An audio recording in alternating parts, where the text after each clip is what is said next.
What's up guys, I'm CJ and I am back for another video, and today I wanted to sit down and just have a quick little chit chat about Botox and fillers and just cosmetic procedures as a whole.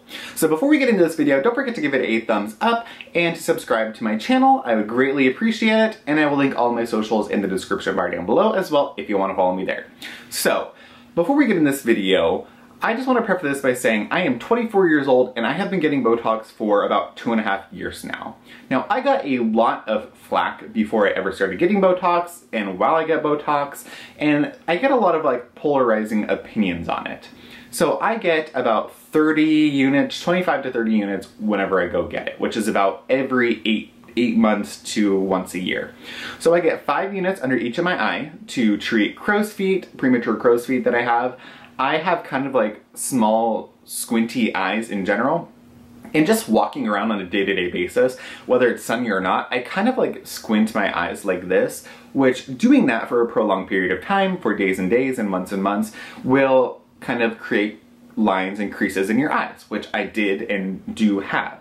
So I get 5 units of Botox under each eye, and it has been revolutionary for treating the under eye area. No eye cream, no serum, even at 18 years old, 16 years old, nothing I put under my eyes was going to treat that the way Botox did. Then additionally, I get 15 to 20 units of Botox in my forehead. I have 2 major lines here. I was quite expressive and I used my face a lot growing up. Like, I would wrinkle my forehead a lot, I would raise my eyebrows a lot, so those lines did set in. Yes, they set in at 16 years old, they set in at 15 years old. It doesn't matter what age you are, wrinkles can happen. It depends on your environment, it depends on your family genetics. Like my family, they're very kind of like natural in what they do. Nobody else besides me gets anything done. I just find that my family, we just age more in our face than like our body or our calendar age shows. So that's something I wanted to prevent, and that's something that I was already starting to see in my face. So around 21 years old, 20 years old, I was really talking about Botox, thinking about Botox, asking kind of people about it. And most of the people I would talk to were like, what are you talking about? That's so stupid. Why would you get Botox? You're 20 years old, blah, blah, blah, blah, blah. I think the reason I was getting such strong opinions was when I would talk about Botox or facial procedures, people would come up with this like stereotype in their head, and whether they said it to me or not, I think the general stereotype when you start talking about plastic surgery or any kind of cosmetic procedures, you just think of that Beverly Hills housewife that's just totally frozen, has cheeks to the gods, her eyes don't move, her head doesn't move, nothing on her face moves, and everything is just filled and fake and whatever. Big boobs, fake butt, whatever, full meal deal. I think that's kind of the general stereotype when you talk about procedures.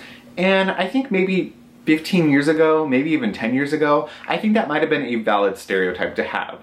But nowadays, as technology advances, as our learning advances, and as we just advance in general, a lot of things are now being done as preventative measures, as like therapeutic measures, rather than like doing big fixes.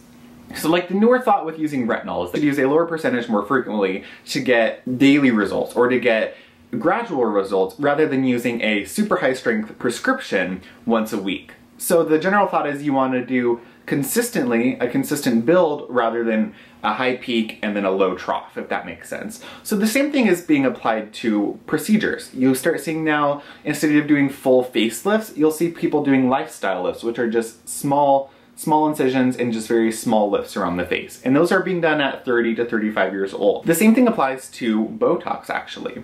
So Botox is now being used as more of a preventative measure for people who are younger like me, rather than waiting until you're 60, you're super wrinkled and you have to do so much and you're gonna see such a little result.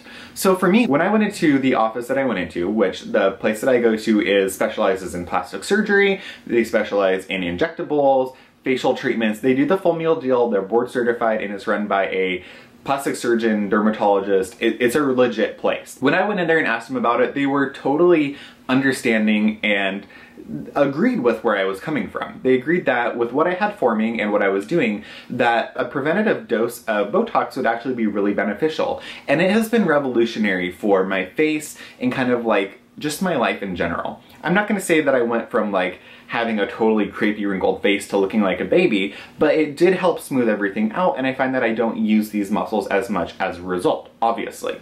So I'm not totally frozen. I can move my forehead, I can move my eyes. So what I want to say about Botox and any plastic surgery procedure in general is do it for the right reasons. If it's going to make you happy, if you have something that you're kind of like concerned about, then go for it. Do it. But all I want to say before going into it is just be an informed consumer, be an informed patient. Know everything you can know about the procedure, know what to expect, know what it's going to cost, know what they're going to do, and at the very end of the day, be realistic on why you're doing it and what you're hoping to get out of it. I think that if you're doing it for you, if you're doing it to improve yourself, if you're doing it to make yourself happy, then by all means, baby, you do you, go for it. You're not hurting anyone. But if you're doing it to try to be somebody else, or if you're doing it to try to please somebody else, then hold off and sit yourself down in front of the mirror and go, really, why am I doing this? And am I doing it for the right reasons?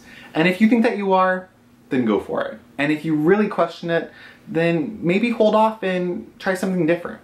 So that's all I wanted to say. This is going to be just a quick little video, and that's my experience. That's how I feel about it. I am all for procedures. If you want to get filler or plumped or froze or whatever, go for it. Just do it for you. Do it for yourself and not anybody else. That's all, guys. I'll see you in the next video.